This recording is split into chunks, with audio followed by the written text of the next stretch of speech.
Hola gente, mi nombre es Ezequiel Sacañino, soy ayudante de farmacología de la segunda cátedra de la Universidad de Buenos Aires y en este video vamos a hablar un poco sobre la farmacología del sistema nervioso autónomo, en particular del sistema nervioso simpático. Tomé prestadas las diapositivas del doctor Damián Lerman con algunas modificaciones, así que agradecimientos para él. El sistema nervioso autónomo es el encargado de regular nuestro medio interno.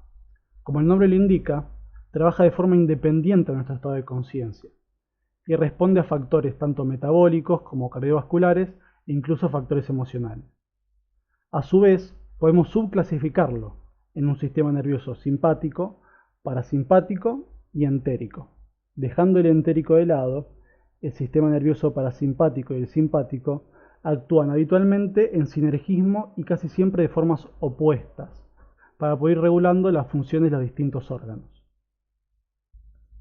De forma breve, para no atormentarlos con materias que ya cruzaron, recordarán que el sistema nervioso autónomo se origina por medio de neuronas preganglionares que se encuentran en la médula espinal torácica y lumbar de T1 L3, que hacen sinapsis con neuronas postganglionares que se encuentran en los ganglios periféricos formando distintas estructuras nerviosas, como por ejemplo los plexos simpáticos prevertebrales, y estas neuronas postganglionares harán sinapsis con las células diana.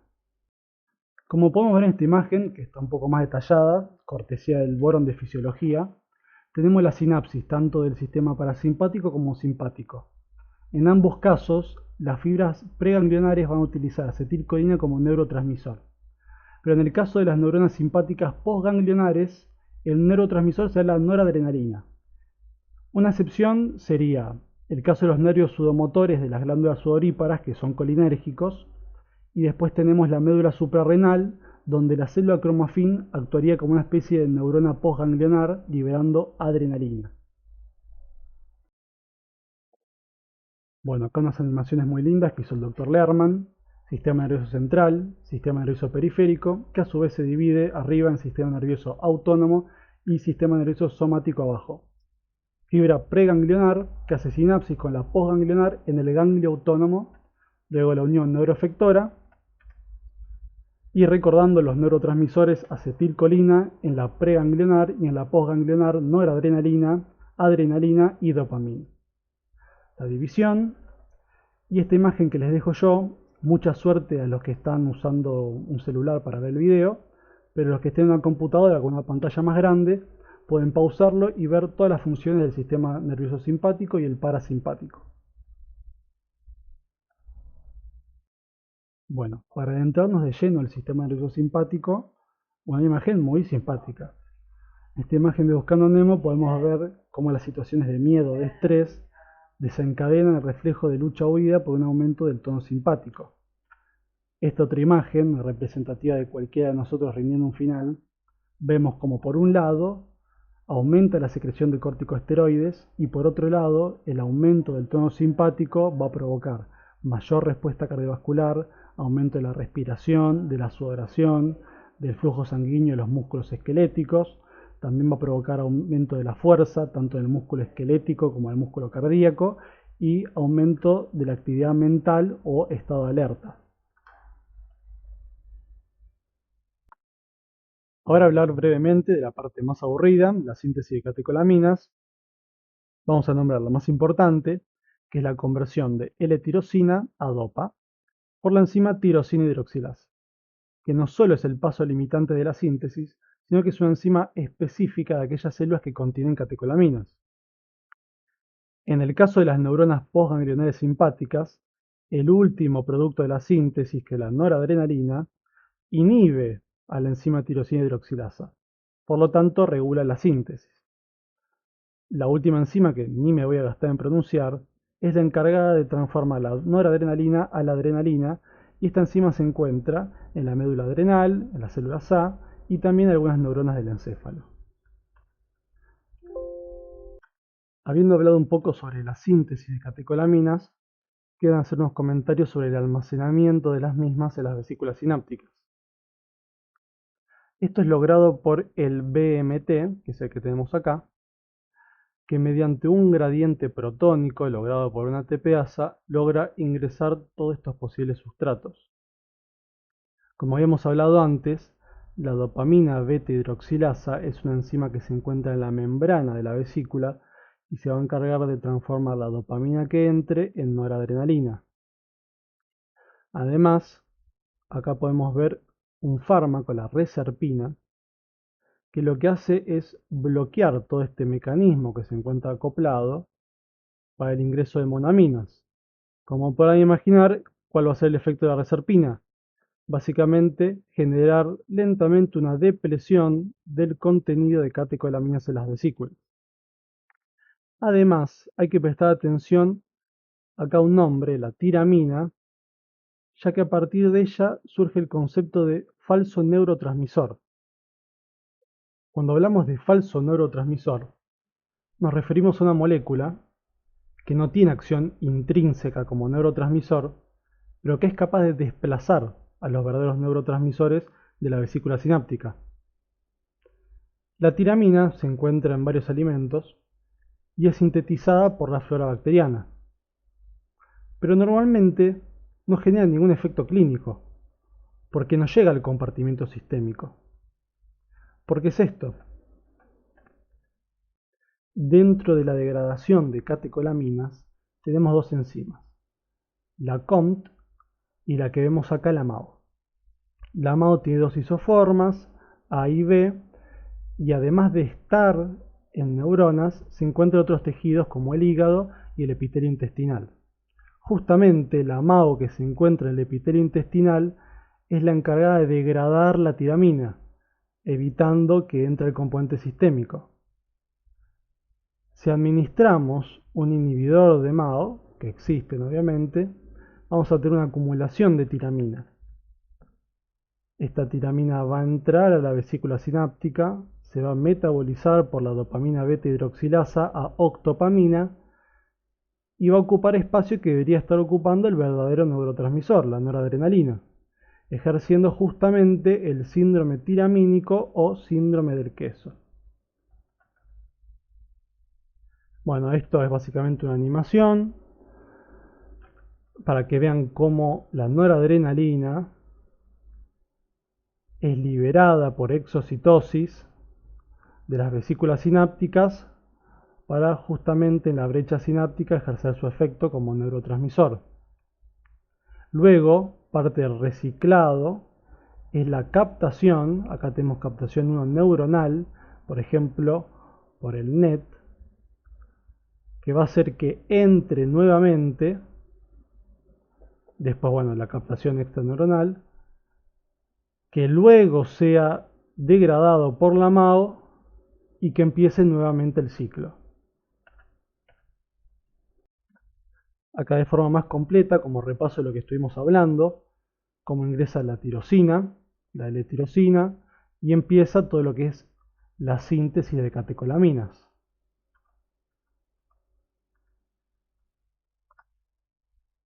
Acá básicamente la otra enzima de la que estuvimos hablando, la COMT, que se encarga en otros tejidos, es extraneuronal, de degradar las catecolaminas. Por ende nos queda, por un lado, la MAO, presente en neuronas y también extraneuronal, y la COMT, que no se encuentra en neuronas, pero se encuentra sí en otros muchos tejidos, como por ejemplo la médula adrenal. Aunque seguramente ustedes quieran quedarse analizando cómo cambia la estructura de cada molécula en esta vía metabólica, yo me voy a tener de nombrarles únicamente que los últimos metabolitos que se eliminan en orina son de utilidad, como por ejemplo el ácido vainillén mandélico, que seguramente no tenga gusto a vainilla, son de utilidad para dar una idea de la producción de catecolaminas de un paciente. En este caso, podemos ver la excreción urinaria de ácido vainillén mandélico en un paciente adulto normal y en un paciente con un feocromocitoma, que es un tumor productor de catecolaminas. Como podrán inferir, en este último caso, la concentración de ácido vainillén mandélico va a ser mucho mayor que en la persona normal. Ahora por fin vamos a acercarnos un poco a lo que sería farmacología 1, y esto correspondería justamente al mecanismo de acción de aquellos fármacos que sean agonistas adrenérgicos, ya que los receptores van a ser los receptores alfa-adrenérgicos y los beta-adrenérgicos. En esta imagen HD podemos ver la traducción de señales de los distintos receptores adrenérgicos. En el caso del receptor alfa 1, tanto los alfa 1 como los alfa 2 a su vez tienen subtipos. El alfa 1 está acoplado a proteína GQ y estimula la fosfolipasa C. En el caso del alfa 2, se acopla a GI e inhibe la adenilato ciclasa. Y en el caso de los receptores beta, están acoplados a proteína GS y estimulan la adenilato ciclasa. Esto en formas resumidas, ya que la transducción de señal de los receptores beta suele ser bastante más compleja y se pueden unir a más de un tipo de proteína G. Esta imagen, obviamente, si quieren la pueden pausar, la miran tranquilos, con sus apuntes de bioquímica. Lo mismo esta, donde ya todas estas cosas las conocen. Y ahora pasamos a lo importante y por ahí lo más entretenido, que son los efectos de cada uno de estos receptores. La principal distinción que quiero que recuerden entre los alfa 1 y los alfa 2 es que los alfa 1 son postsinápticos y los alfa 2 son presinápticos. ¿Qué quiere decir esto? Si tenemos acá una neurona y por debajo un órgano efector, como puede ser el músculo liso de un vaso sanguíneo, vamos a tener receptores tanto en el órgano efector como receptores en la neurona, en la parte presináptica. Al liberar las vesículas de noradrenalina, las mismas se acoplarán tanto al receptor, que en este caso podría ser un alfa 1, como al receptor presináptico, que en este caso será un alfa 2. Por ende, este mecanismo permitirá regular la intensidad de la liberación de noradrenalina. Cuando hablemos de las acciones de tanto los alfa 1 como beta 1, beta 2 y beta 3, hay que recordar que alfa 2 generará justamente lo opuesto a todas las anteriores, gracias a una disminución del tono adrenérgico. En cuanto a los receptores beta, lo más importante es recordar la abundancia de receptores beta 1 en el corazón, los cuales generan un aumento de las propiedades cardíacas y dan razón del uso de antagonistas beta 1. En cuanto a los beta 2, generan relajación del músculo liso de varios órganos y también se encuentran en el corazón, pero el efecto que tiene el mismo es muchísimo menor al de los beta 1. Por ende, farmacológicamente este efecto no es relevante. Además, en los beta 2, un efecto clínico de mayor importancia es la broncodilatación, que da origen a las agonistas beta 2 para el tratamiento del asma. Luego, los beta 3 no son tan relevantes farmacológicamente, salvo por su acción dilatadora del músculo detrusor de la vejiga. Bueno, ahora un poco más de lo mismo, pero esta vez, en vez de ir enumerando los efectos según el tipo de receptor, lo haremos según el tipo de órgano efector. En cuanto al músculo liso, el agonismo alfa 1 va a generar contracción, mientras que el agonismo beta va a generar relajación. En tejidos donde hay tanto receptores de tipo alfa como beta, la acción que provoca un agonista va a depender de dos factores. Primero, de la afinidad del agonista por determinado receptor. Y por otro lado, la abundancia de aquel tejido de uno u otro receptor. Por ejemplo, en el tejido uterino, la musculatura uterina, hay mayor abundancia de receptores de tipo beta. Así como en los bronquios, también hay mayor abundancia de tipo beta 2. En cuanto al metabolismo, vemos un aumento en la concentración plasmática de glucosa y ácidos grasos.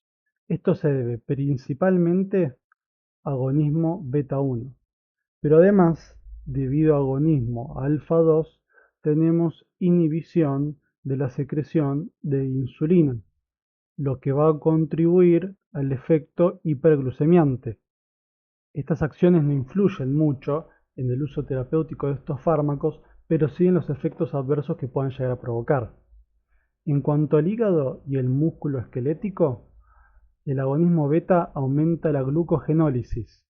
Además, el agonismo beta, sobre todo beta 2, tiene otros efectos en el músculo como aumento de la fuerza de contracción, lo cual veremos más adelante. Y por último, los beta 3, que tienen mayor abundancia en tejido adiposo, van a estar encargados de mediar la lipólisis.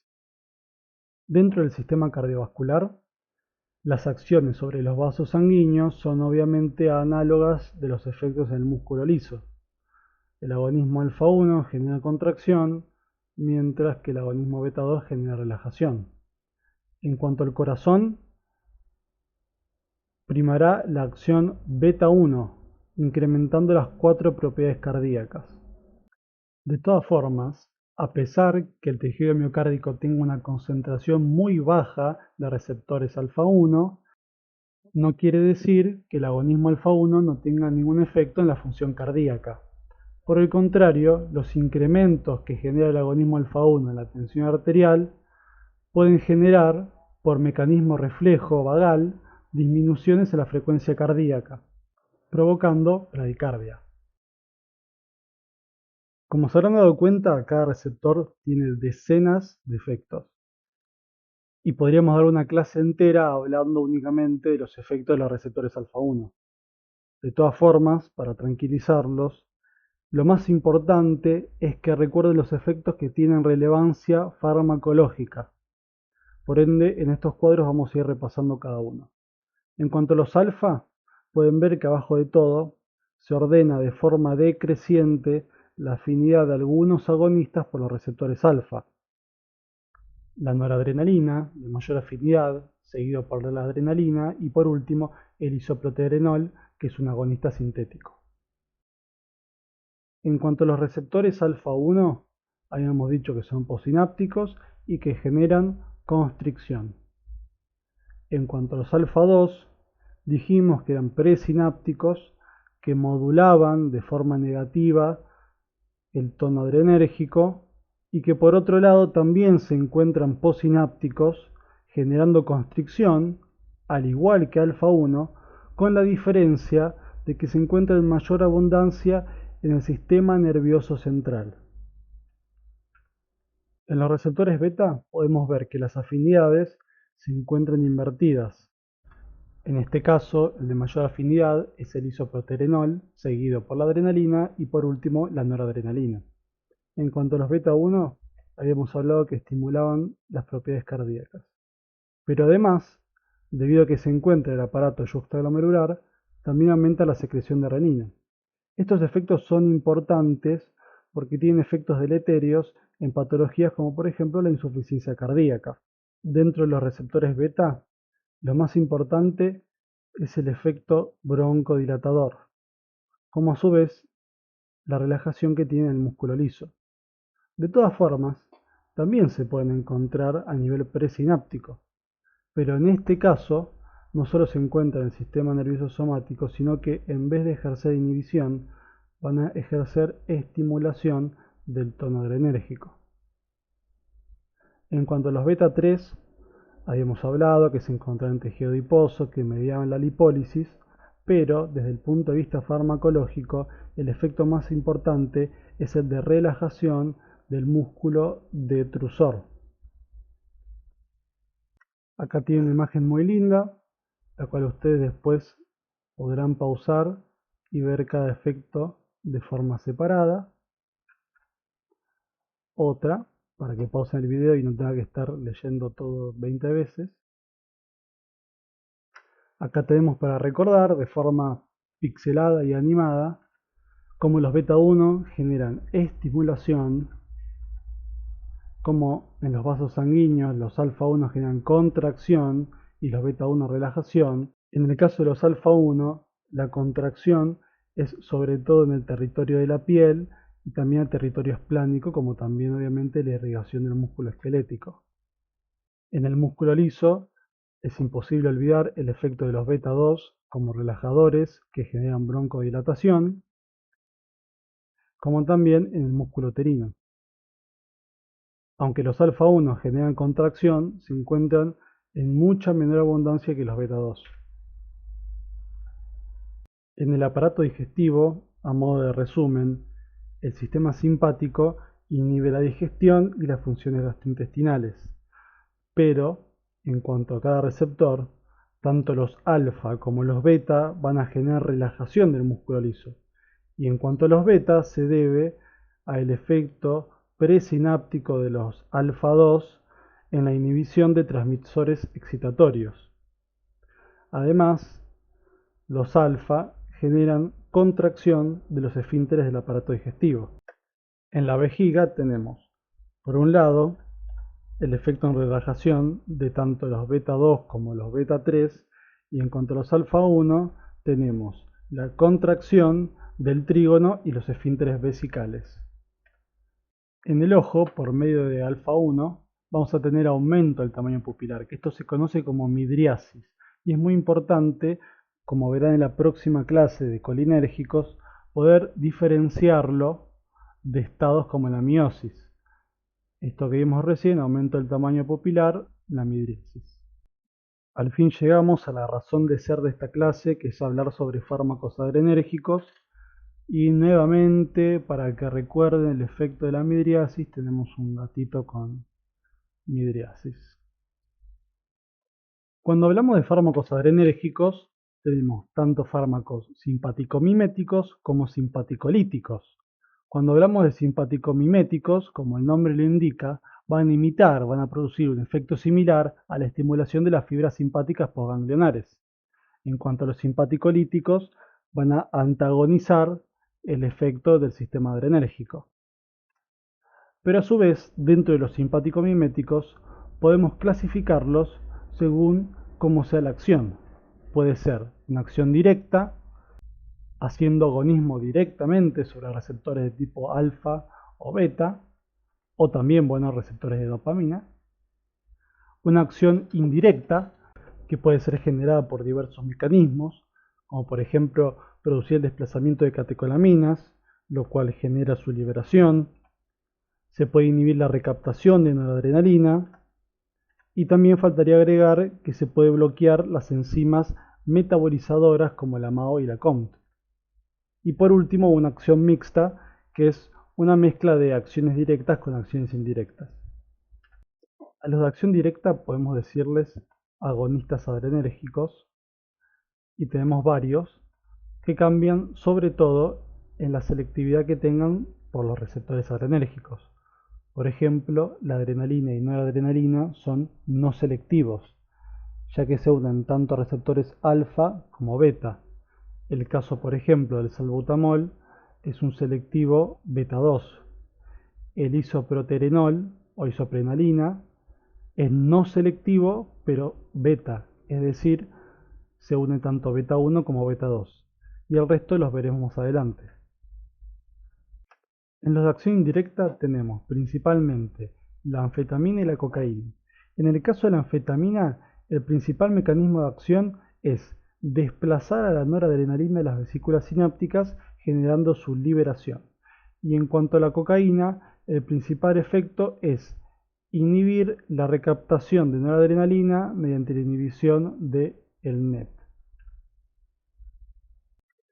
En los de acción mixta, la efedrina debe su efecto tanto a un agonismo directo como también a un aumento de la liberación de noradrenalina. Y en cuanto a la dopamina, además de ser agonista de receptores dopaminérgicos, también es agonista de receptores adrenérgicos, y a mayor concentración genera liberación de la noradrenalina de las terminales nerviosas.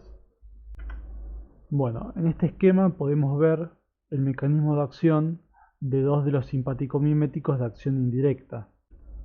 Por un lado, La cocaína va a impedir la recaptación de noradrenalina al inhibir al NET. Por otro lado, la anfetamina va a provocar la liberación de noradrenalina al ingresar a las vesículas sinápticas. De todas formas, esta liberación no es por exocitosis como el mecanismo habitual, sino que es por difusión pasiva y algunos otros mecanismos. Aún así, dependiendo de la bibliografía de la cual lean, pueden llegar a ver que a la anfetamina se le atribuyen otros efectos, como por ejemplo inhibición de la NET, inhibición de una de las enzimas metabolizadoras, la MAO, como si también un efecto agonista directo, aunque sería más débil. En este cuadro podemos ver algunos de los simpaticomiméticos de acción directa o agonistas adrenérgicos ordenados según la afinidad que tienen por cada uno de los receptores. En el caso de la fenilefrina, como habíamos dicho, es un agonista selectivo alfa 1. La noradrenalina, a pesar de ser no selectivo, tiene mayor selectividad por los receptores de tipo alfa. En cambio, la adrenalina tiene mayor selectividad por los receptores de tipo beta. Como podemos ver, la adrenalina tiene agonismo beta 2 que no lo tiene la noradrenalina. En cuanto a la efedrina, que habíamos hablado que era un simpático mimético de acción mixta, tiene agonismo tanto alfa 1 como agonismo beta. La etilefrina se lo suele considerar un agonista selectivo alfa 1, pero además tiene un poco de agonismo por los receptores de tipo beta. El caso de la dopamina es bastante particular. Aunque tiene gran afinidad por los receptores de dopamina, y ese es el efecto que genera a dosis bajas, aumentar la dosis empezará a aparecer un efecto beta 1 y a mayores dosis todavía, a pesar de tener baja afinidad, ya va a alcanzar para generar un efecto de tipo alfa 1. En cuanto a la dobutamina, la misma, a pesar de tener un leve agonismo alfa 1, se la considera un agonista beta, sobre todo porque los efectos alfa 1 terminan siendo contrarrestados por los efectos beta 2. Por último, en este cuadro, el isoprotenerol es un fuerte agonista beta no selectivo, ya que tiene un gran efecto tanto beta 1 como beta 2. En esta diapositiva tenemos un resumen de la clasificación de los agonistas adrenérgicos. Recordamos que la efedrina también se lo considera un simpático mimético de acción mixta. Y aprovecho esta diapositiva para hacer algunos comentarios acerca de la utilización de estos fármacos. Habiendo tantos fármacos dentro de las mismas subfamilias, es normal preguntarse cuáles pueden llegar a ser los factores que determinan el uso de uno u otro agonista. Para esto hay que tener en cuenta varias cosas. Primero, obviamente ya estuvimos hablando de la afinidad específica por uno u otro receptor, pero además deben tener en cuenta factores farmacocinéticos, como por ejemplo la vía de administración, la vida media o la capacidad del fármaco de pasar barrera hematoencefálica. Por ejemplo, en el caso de los agonistas alfa 1, recordamos que generan vasoconstricción.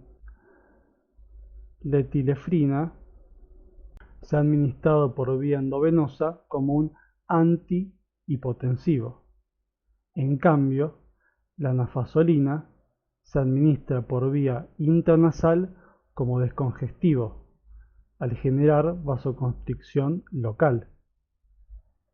En el caso de los agonistas alfa 2, como la clonidina y la alfa-metildopa, a pesar que el agonismo alfa 2 puede llegar a generar vasoconstricción, y es lo que pasa al principio de la administración de clonidina, como estos fármacos pueden atravesar barrera hematoencefálica, terminan generando un efecto hipotensor al actuar en los receptores alfa 2 presinápticos.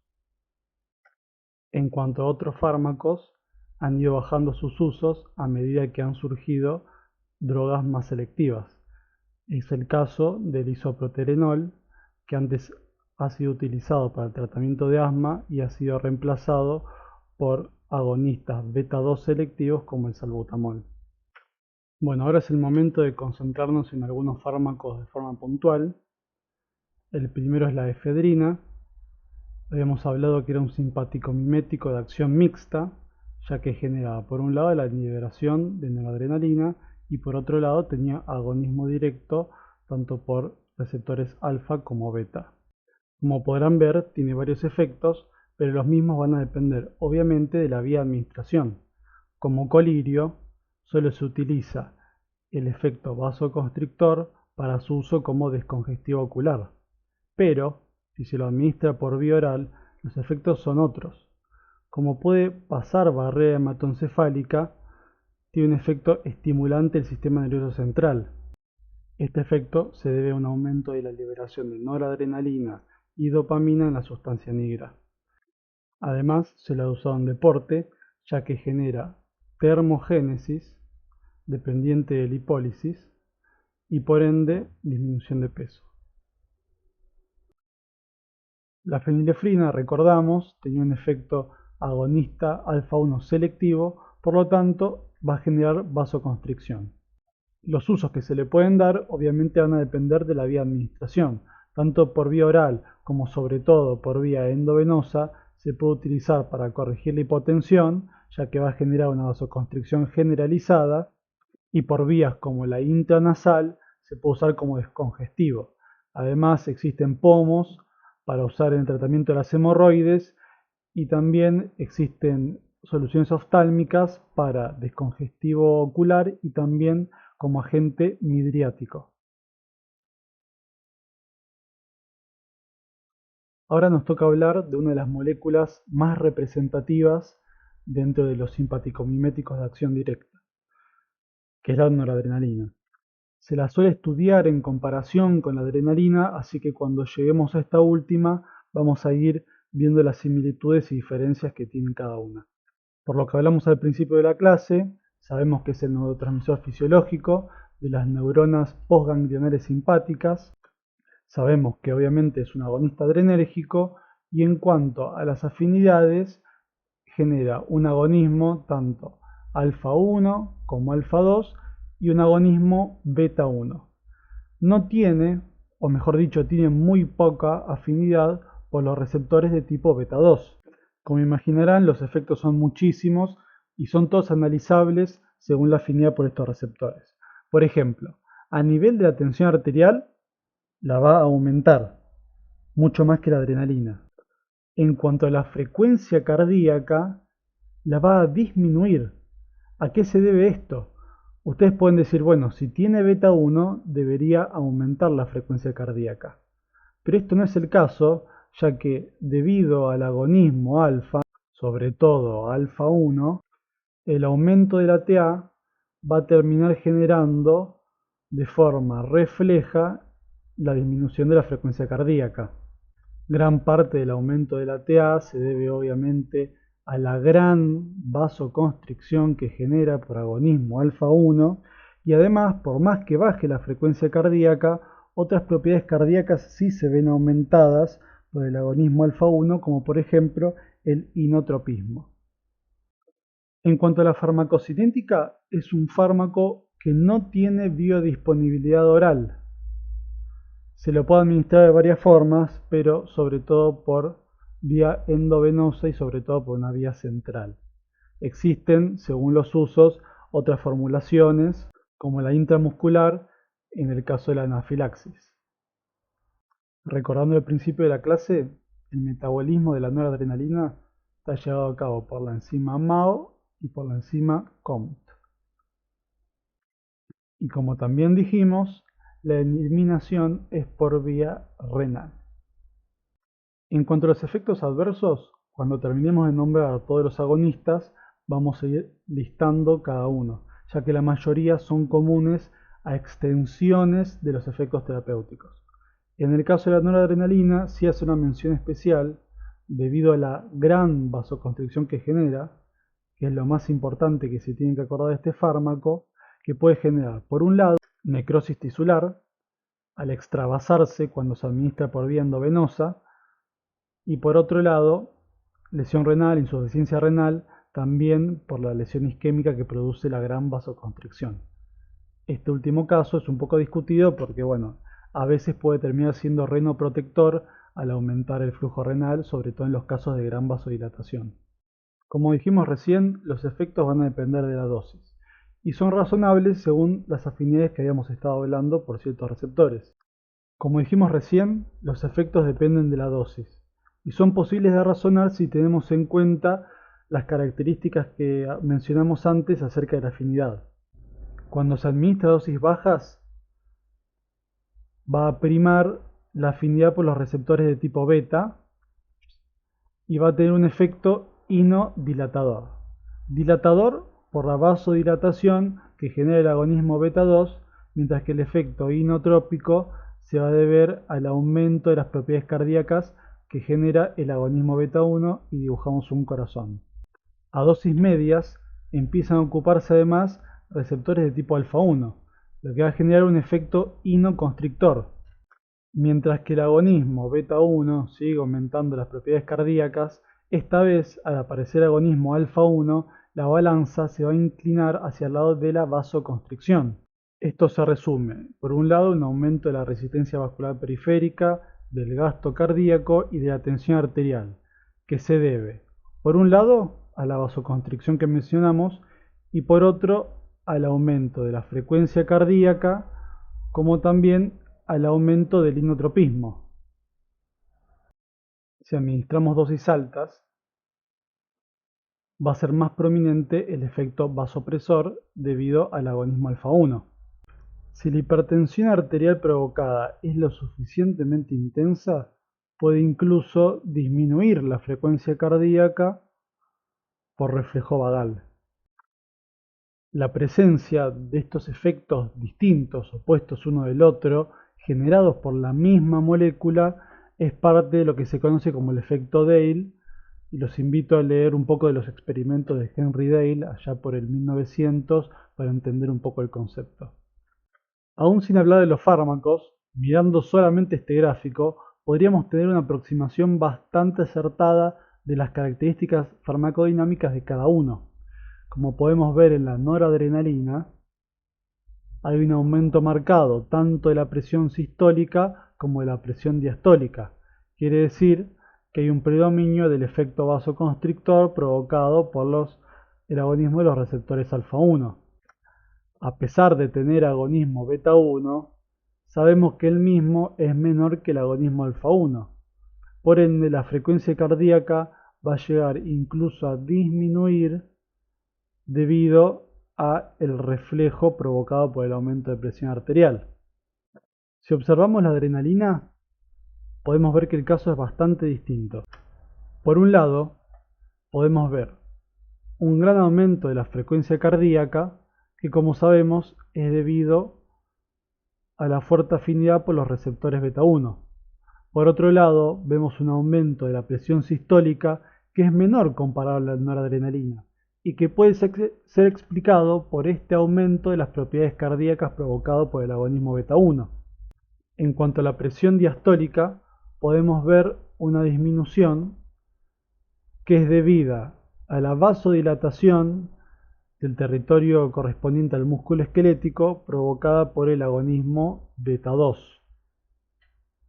Y por último, aunque no hablamos específicamente del isoproterenol, podemos deducir sus características farmacodinámicas observando los cambios en la frecuencia cardíaca y en la presión arterial diastólica.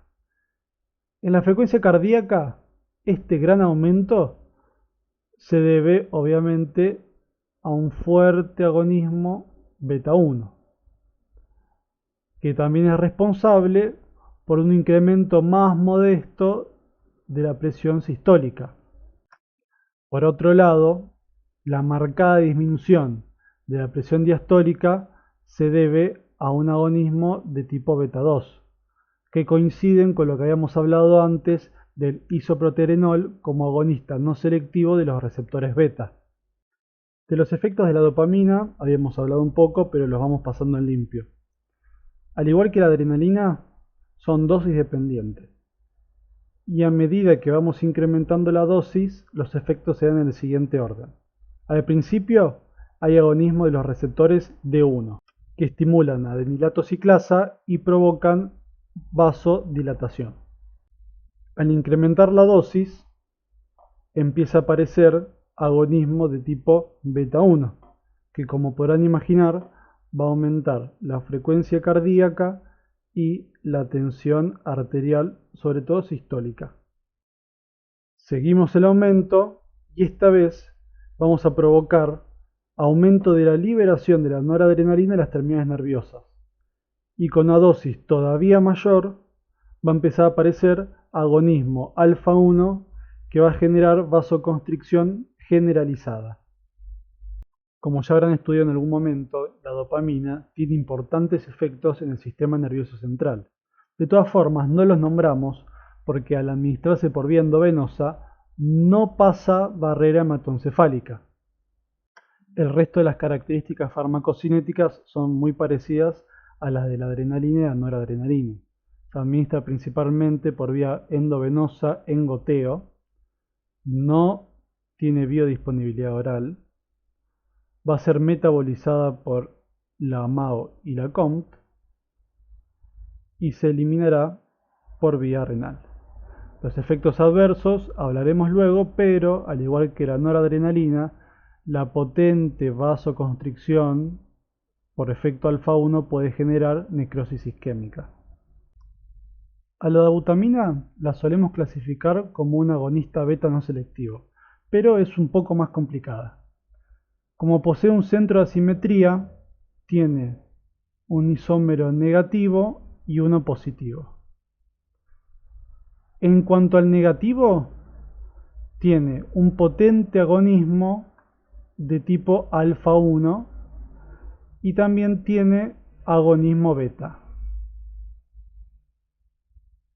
En cambio, el isómero positivo va a tener un fuerte antagonismo alfa 1 y un potente agonismo de tipo beta. Esto se resume que gran parte, la mayoría del agonismo alfa 1 del isómero negativo se va a ver cancelada por el antagonismo alfa 1 del isómero positivo y va a quedar un fuerte agonismo beta con un efecto agonista alfa más bien débil. Esto se resume en aumento de las propiedades cardíacas, que son mucho más notables en el inotropismo que en el cronotropismo, posiblemente también una contribución de receptores alfa 1 cardíacos, que hay, pero suelen ser menos significativos, y también por el agonismo alfa débil, un pequeño efecto vasoconstrictor. Por todo esto se usa como inotrópico en las descompensaciones cardíacas. La isoxsuprina también es un agonista beta no selectivo, pero la diferencia es que tiene 100% de biodisponibilidad oral y por ende, por su agonismo beta 2, que es un poco más fuerte que beta 1, se lo usa para relajar el músculo uterino e inhibir las contracciones. Es decir, se lo usa como tocolítico.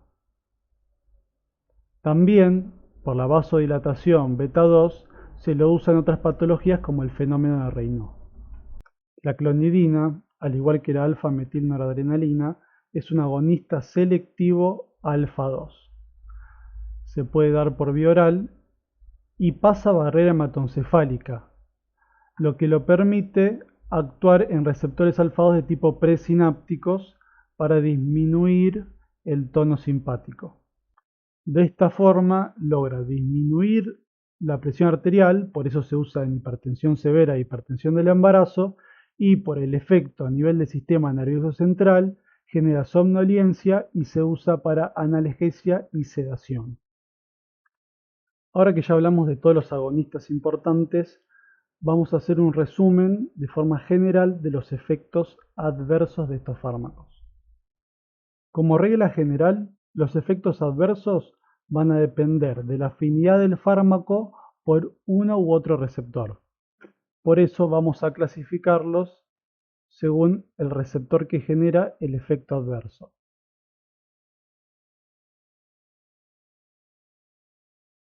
Además, exceptuando los casos de hipersensibilidad, la mayoría de los efectos adversos son excesos de los efectos terapéuticos.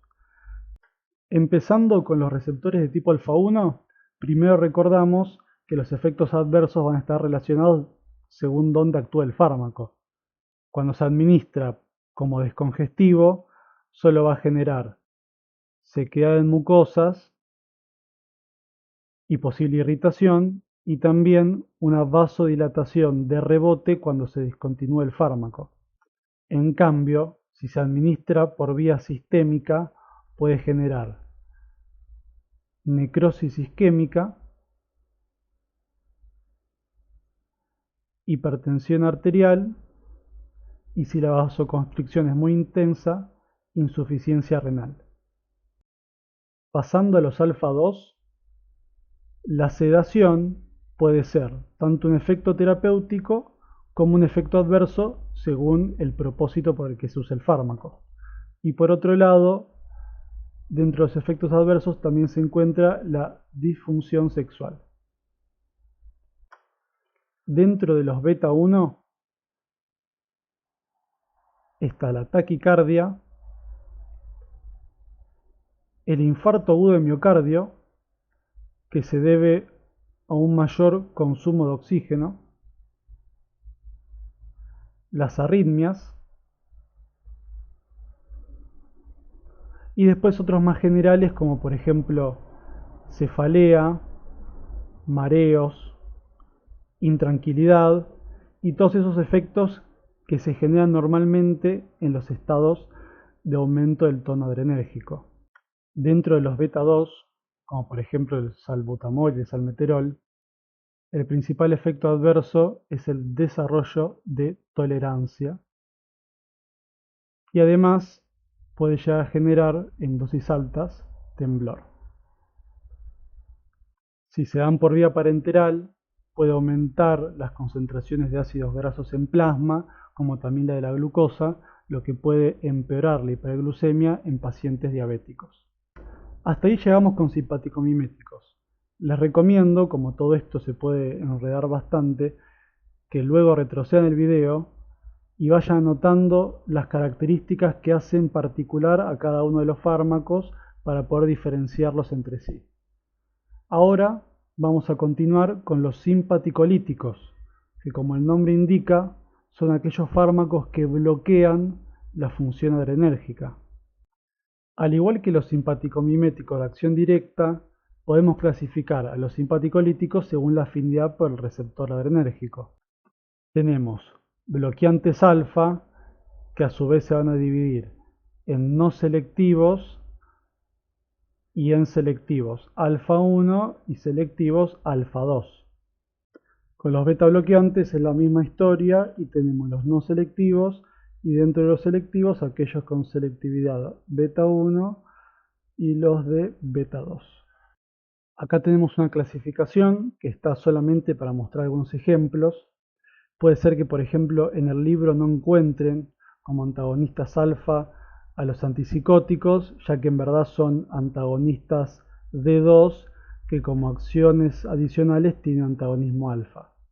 Después los antagonistas no selectivos alfa y beta los van a encontrar como antagonistas beta adrenérgicos con acciones adicionales, que en este caso son el antagonismo alfa 1.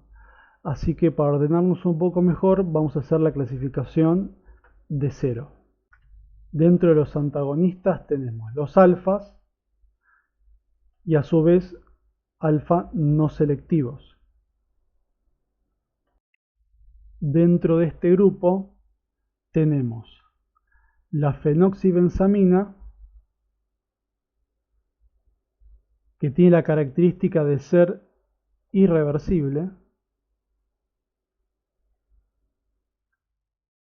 por eso se usa para el tratamiento de feocromocitoma, y también tenemos a la fentolamina. Luego tenemos a los antagonistas alfa 1 selectivos. donde se encuentran fármacos como la prazosina, la terazocina y también la doxazocina. Podemos agregar también un selectivo alfa 1A, que es la tamsulosina. Nos queda ahora mencionar los antagonistas alfa 2 selectivos, donde se encuentran la yoimbina y también el idazoxan. Si pasamos a los antagonistas beta, tenemos los no selectivos, como por ejemplo el propranolol, y bueno, luego otros como el nadolol, pindolol, timolol, etc. Hay también el carteolol. Luego aparecen los selectivos beta 1, que son 1.000.000, como por ejemplo atenolol, bisoprolol, esmolol, etcétera, etcétera. Como antagonista de los receptores beta 2 tenemos únicamente a la butoxamina, que no tiene aplicaciones clínicas, así que solamente es anecdótico. Finalmente, podemos clasificarlo como medio inventado a los mixtos, donde tenemos el antagonismo alfa 1 con el antagonismo beta, que es el caso del labetalol y el carvedilol. Recordando algunas de las imágenes del principio, vemos cómo los antagonistas adrenérgicos inhiben la respuesta fisiológica de las catecolaminas al unirse a los receptores que se encuentran en los órganos efectores. Como se podrán imaginar, en el caso del antagonismo adrenérgico beta 1, los efectos van a ser todo lo contrario al agonismo. Van a disminuir las propiedades cardíacas como la frecuencia cardíaca, el inotropismo, el vasotropismo y el dromotropismo. Además, el antagonismo beta 1 va a generar disminución de la secreción de renina. La lipólisis encargada de los beta 3 también va a estar disminuida. Y vale remarcar que no hay ningún antagonista beta 3 selectivo en el mercado. Un poco más de lo mismo, los procesos de glucogenólisis, tanto en el hígado como en el músculo esquelético, también van a disminuir por la inhibición de los receptores beta 2. Repasando un poco la clasificación, no se desesperen si no encuentran esta misma forma de desplegar los fármacos en cada libro. La clasificación, que incluye antagonistas mixtos, creo que está en el Rang y Dale de farmacología. Y después pueden encontrar en el Goodman antagonismo dividido solamente como alfa y beta, y el beta dividido por generaciones. Y en el Flores pueden encontrar como una especie de mezcla entre las dos clasificaciones. Mientras sepan la acción de los fármacos, la clasificación que usen es solamente con fines didácticos. Si hablamos del antagonismo selectivo alfa 1, tenemos como principal efecto la vasodilatación, que a nivel sistémico va a generar hipotensión, y a diferencia del agonismo alfa 1, esta vez la activación de los vasoreceptores va a generar taquicardia refleja y aumento de las propiedades cardíacas por el aumento del tono adrenérgico. Los efectos adversos van a ser gastrointestinales y, como extensión del efecto terapéutico, hipotensión ortostática. Los usos van a ser hipertensión arterial y prostatismo. Como les había nombrado antes, existe un selectivo alfa 1A, que es la tamsulosina. Esto se debe a que los receptores de tipo alfa 1A se encuentran en todo lo que corresponde al complejo urinario y se van a encargar de inhibir la contracción del trígono, inhibir la contracción del esfínter vesical y además va a relajar el músculo liso de la uretra proximal y también de la próstata. Esto va a permitir mejorar la micción en pacientes que tienen, por ejemplo, hiperplasia prostática benigna. Si pasamos al antagonismo beta 1 selectivo, habíamos hablado que la mayor abundancia de receptores beta 1 se encuentra en el corazón, por ende también los llamamos cardioselectivos. El uso en glaucoma se debe a que el antagonismo beta, en algunos lugares van a leer que beta 2, es capaz en el ojo de disminuir la presión intraocular o PIO, disminuir la producción del humor acuoso y además facilitar el drenaje por mecanismos que no se conocen muy bien. Los efectos adversos se explican bastante bien por el mecanismo de los beta 1. Al disminuir las propiedades cardíacas, va a disminuir la tensión arterial, obviamente va a disminuir la frecuencia cardíaca y se pueden generar bloqueos por disminución de la conducción. Otros efectos adversos del antagonismo beta, sobre todo el no selectivo, está el broncoespasmo, que es más relevante en sujetos que tienen asma, y alteraciones del perfil lipídico, que por esto me refiero a disminución del HDL y aumento del LDL y de los triglicéridos. También es importante recordar que los pacientes diabéticos que están tratados con insulina están en un mayor riesgo de padecer hipoglucemias. La hipoglucemia genera síntomas como taquicardia, temblor, sudoración y nerviosismo. Estos son efectos que se deben a estimulación del sistema simpático. Si aplicamos un antagonista adrenérgico, sobre todo un beta adrenérgico, muchos de estos efectos van a estar abolidos. Por ende, van a enmascararse los síntomas de la hipoglucemia. Esto puede ser muy peligroso para un paciente diabético, ya que no va a tener aquel efecto fisiológico que le indique que debe consumir glucosa.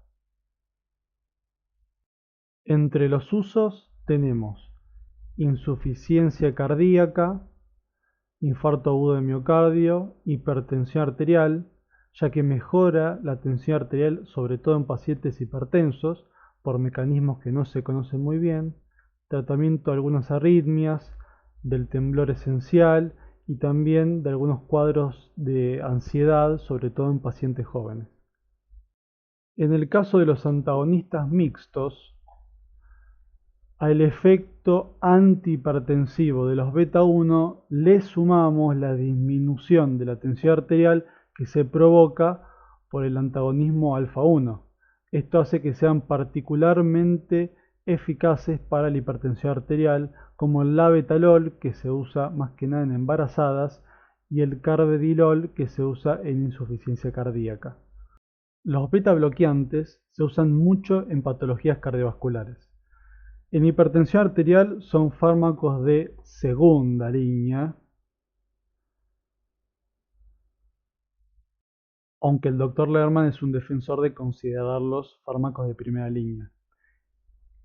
En la cardiopatía isquémica, por razones muy parecidas a la insuficiencia cardíaca, ya que al disminuir las propiedades cardíacas, el corazón va a consumir menos oxígeno, por ende va a necesitar menos oxígeno.